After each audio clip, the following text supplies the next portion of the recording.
when we were getting ready to leave, we had done our walkthrough, and we were getting ready to leave. We were literally out the door, getting ready to walk down the driveway, and there she was. She had pulled up, and she was like, "Hey, Jennifer," and I had forgot, the mask, and then my first reaction was, "Hey, I thought she was a listing agent." Okay, said, you're live though. Amy, right? I really felt like embarrassed, egg on my face, but she was like, "Hey, you guys ready?" And I was like, "Yeah, we're actually heading over to my office, in Stafford to get that done." She goes, "Well, we can do it right here." I looked at the buyers, they were like, "Bet," so it was like, I'm like, "How did you know we were here?" She just very forward thinking. And I really like that about her. I love her demeanor. I love the fact that it's not that she doesn't give the buyer an opportunity to ask questions. She gets ahead of that. She goes through each document. And I've sat in the room with attorneys that don't do that. She went through each document with them, very thorough. And, if they had questions, she had answered it, before they even had an opportunity to formulate the question. And I was just sitting back there and I was just like, I'm like, you know what? You are. Well, you know what? That's the power of a good settlement agent. So shout out to Amy Grant. I'm gonna say yes. So we are live now. Yay, okay. Been live on that whole little bit of a rant, but we'll give her a shout out. Possibly she'll see it. I mean, I'm and happy. We'll go from there. Yeah, you got to give people their get them their flowers while they're alive, right? So I'm glad it's been a good experience, and you. It was. I think it was my second opportunity to work with her. Okay. And, the first time was like real quick because I worked with a very seasoned buyer, and that was very quick. But this was my first time with her, and again, shout out to Ratified Title Group, specifically Amy Grant and her team, because they rock. So tag her in this video. What do we got today? Good morning.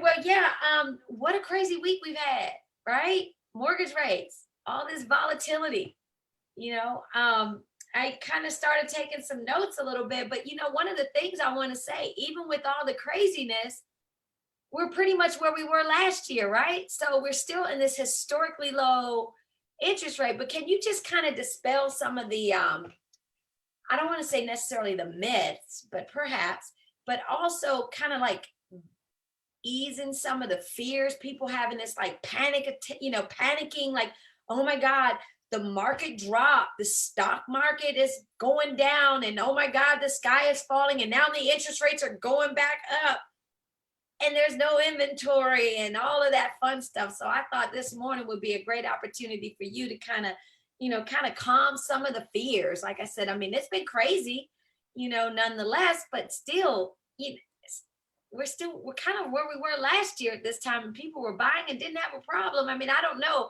I think folks have gotten spoiled, especially these first-time home buyers, with our rates, not understanding where we were 10 years ago, 5 years ago. This is still incredible. They're still incredible rates. Wouldn't you agree? Absolutely, I do. And I think you said the key word earlier was volatility. We always expected rates to rise this year by the end of the year. COVID has changed the inflection of a lot of things. So pre-COVID levels were already at historic lows, right? However, it's very hard to tell a consumer that, hey, rates are low, and they're going to go up if it never happens, right? And then you have a global pandemic health crisis that actually causes the opposite effect, where we're actually in the twos, which was just unheard of. So we had a precedent run, great run, but we are back to pre-COVID levels for a few reasons, and pre-COVID levels were already good. Yeah. So basically having this run in the twos was just the cream of the crop. But to still have interest rates in the threes, and see that actually happen sooner than we expected. We expected that to happen at about the fourth quarter of this year anyway. So it's just accelerated the time frame. Typically, when you see the stock market tank, then you also see a bonds actually do better, which was what mortgages are tied to. So with that in mind, they usually work opposite each other, but that's just not happening right now. So with that in mind, running together, wouldn't you say the treasury and the rates have kind somewhat, of been somewhat. Well, running? the bonds are going to follow what happens with the treasury, and the rates are going to go from there. And all of this is being spurred by inflation pressure, right? They're worried about inflation. Bonds are a long-term play. So if there's going to be inflation starts to increase, then the bonds are actually going to have pressure on them because that person's not going to want to purchase a bond because their money is not going to be worth as much because of the inflation. So all of this is inflation fears. I think we all have to let it play out. I still see nothing wrong with rates in the threes when we know what our true historic history for rates have been in the past. I always share the story. I bought my house at, I was quoting 7%. Still have a house right now that's at 6%, right? That I just chose not to refinance just because I had already owned the house so long. I've already turned the corner. So I chose not to do that. So it's still a good time to be in the market from a rate perspective. Exactly. Who it hurts right now specifically is those that were on the line, right? So they're very close to, Yeah. their high threshold of qualification, and now you change rates by 0.75 to a whole 1% change, then that can put pressure on qualifying. And obviously, the monthly payment is actually going to be more than what they initially Correct. budgeted for. But hey, folks, we've always said time is of the essence. You have to strike while the iron is hot. We have appreciation going on in our market, and that could be part of the appreciation for you if you get off the fence and go ahead and enter into the market. I mean, quite honestly, and this is probably going to be a punch in the face for some, but if the payment changed and it's that much volatility for you, then maybe it just wasn't the right time anyway, right? So I always try to coach people that just because you can buy at 600,000 and our numbers say your budget will allow, but now they don't, maybe you shouldn't buy at the higher top of your budget anyway, right? Because one false move and now we're house rich and cash poor. Absolutely. So approvability. I can approve you for it, but does that really mean you can afford it? So this has also been a wake up call for some people with that. But I think fear is an interesting thing, and right now we're just suffering from fear of inflation. And hopefully this week we'll see some normalization with the crazy up and down patterns that we're seeing with the stock market as well as the bond market. Yeah. Well, the good news for sellers is obviously, we're still seeing increases, and folks are, they've been on the fence thinking, well, I don't want to buy high.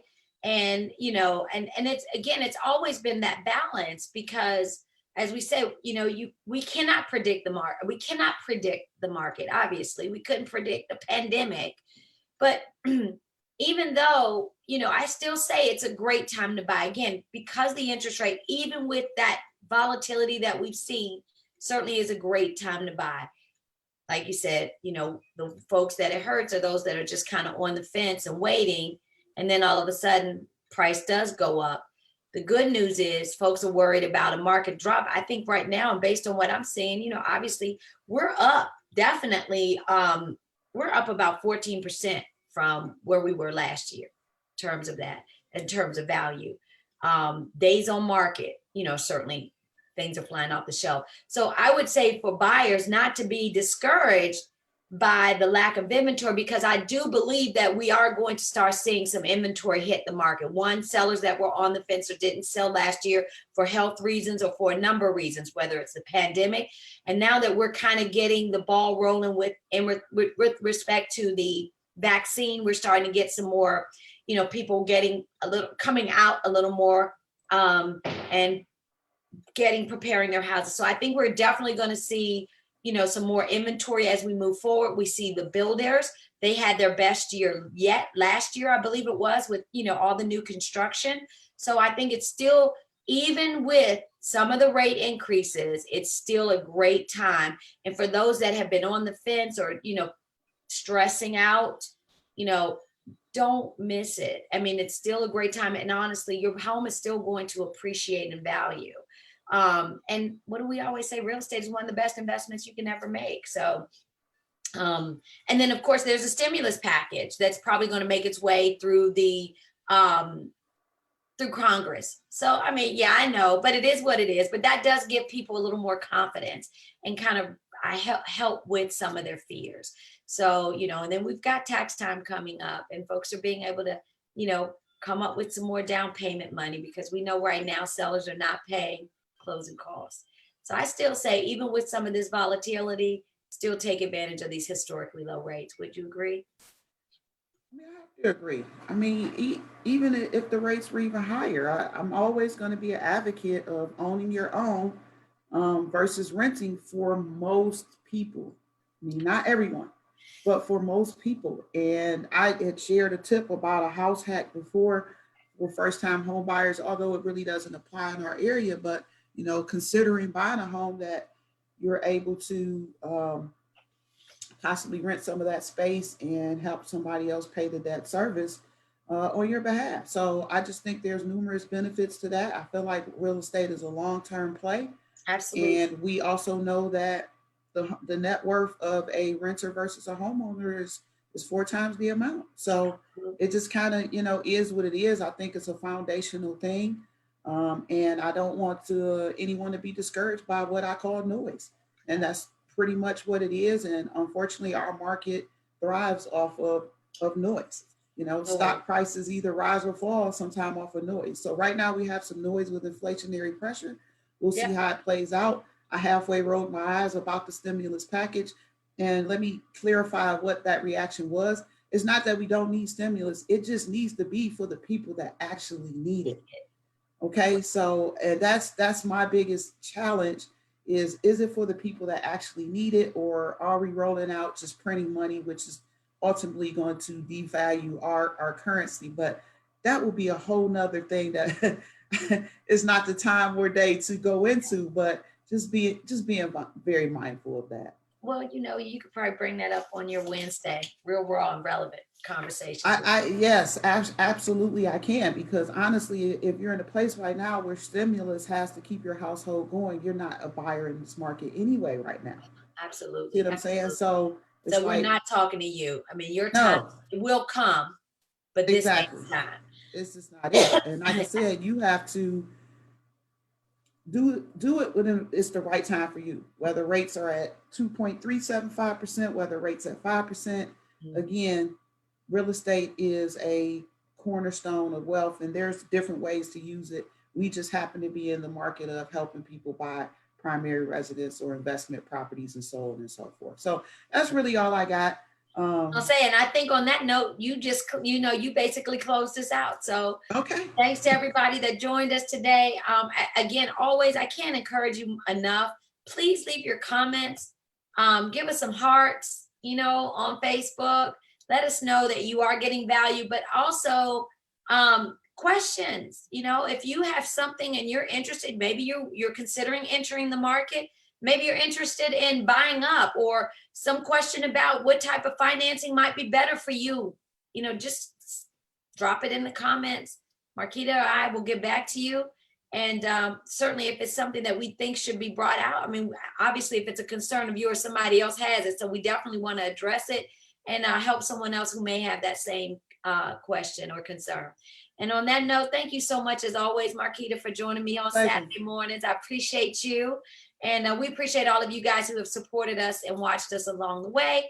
And we look forward to bringing you more relevant content going forward in 2021. So hang tight. We're here. We're your real estate professionals on the mortgage side and on the real estate, selling, buying, whatever your pleasure. We're here to help you.